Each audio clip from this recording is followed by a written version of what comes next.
Hello, my name's Abigail Palmer, and I was the assistant dungeon master for Lost Fortune in Dead Man's Swamp.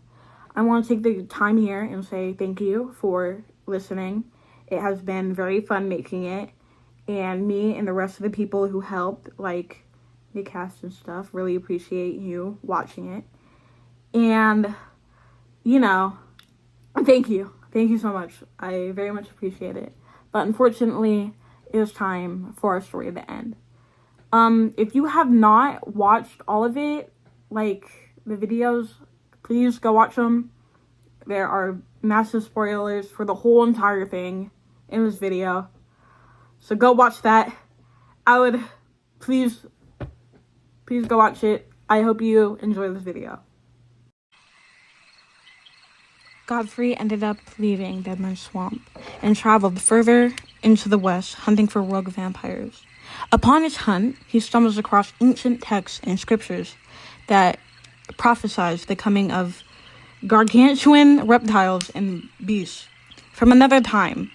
Upon this new discovery, he continues to search for answers about what is in store for the frontier. In the following months, he encounters the legendary Red Ghost, who seems to be on a quest himself. Our favorite amphibian moss, Claude's ever-faithful companion, does eventually undergo the changes that the alligator man promised. At first, Moss simply grew to be a normal-sized frog, and then eventually was able to stand on their own 2 feet. No taller than a toddler, Moss learned to walk, talk, and become a true person. McCoy taught Moss everything it meant to be a detective and to be a force of good. Moss enjoyed a quiet life, solving small-scale mysteries and helping Jesse with his restaurant. One day, Moss simply vanished from the care of Claude and McCoy. It is not clear what happened or what caused Moss to leave. The last time anyone spoke to the frog, Moss mentioned that he was being called and was needed. McCoy goes on to help Jesse with establishing the restaurant and helping Claude with becoming more intertwined with society. McCoy, through Claude, learns how to understand the emotions of animals, and while they are not able to talk to all animals, like Moss and Booze, McCoy at least has a better understanding of the animals that live within Dead Man's Swamp. Claude, having lived in the woods for most of their lives, slowly starts to live within the public and learning how to live in a society full of people.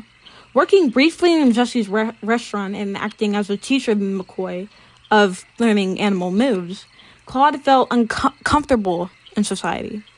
That all came crashing down when Moss abruptly left. Being concerned that some unknown force was the cause of Moss's disappearance, Claude left Dead Man's Swamp and all their friends behind to look for Moss. Claude disappears, and as far as we know, they're still looking for Moss. Don Flair, bleeding out from combat, starts to hallucinate, seeing his other personas and split personalities manifesting themselves. In his dying moments, Don Flair argues and yells at them that they are the ones that made his life hell, and that they are the reason why he has a fracture in his soul. The personas stand in silence, watching, not saying a word.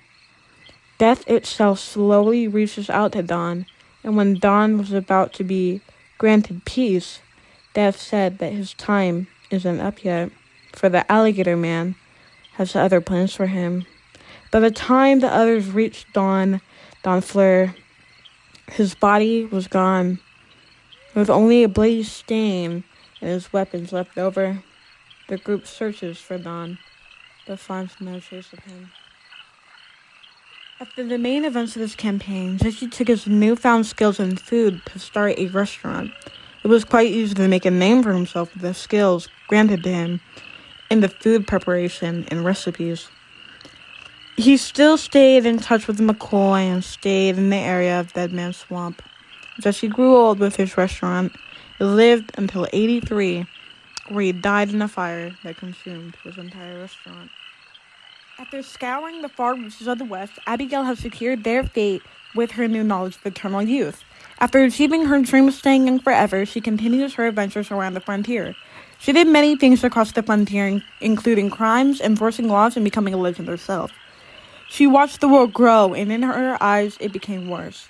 She had become enraged by what the world has become.